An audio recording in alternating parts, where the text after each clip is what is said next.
90 വയസ്സായ ഒരു വൃദ്ധൻ വടിയും കുത്തിപ്പിടിച്ച് പള്ളിയിലോ അമ്പലത്തിലോ മോസ്കിലോ പോകുന്നുണ്ടെങ്കിൽ അത് ആ വൃദ്ധൻ്റെ പരാജയവും ആ പള്ളിയുടെയോ മോസ്കിൻ്റെയോ അമ്പലത്തിൻ്റെയോ പരാജയവുമാണ്.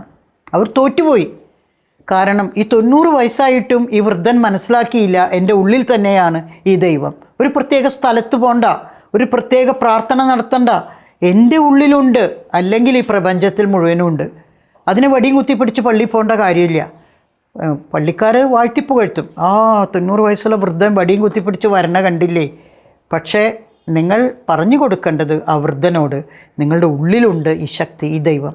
പള്ളിക്കാരത് ചെയ്യില്ല, കാരണം അവർക്ക് നേർച്ച കിട്ടണം, നേർച്ചപ്പണം കിട്ടണം, ബാക്കി പല കാര്യങ്ങളും ഇവരെ കൊണ്ട് സമരം ചെയ്യിക്കണം, അതിന് വിശ്വാസികളുടെ എണ്ണം വേണം, ഇതുകൊണ്ടൊക്കെ. പക്ഷേ ഇത് എൻ്റെ ഒരു അപേക്ഷയാണ് സഭയോട്.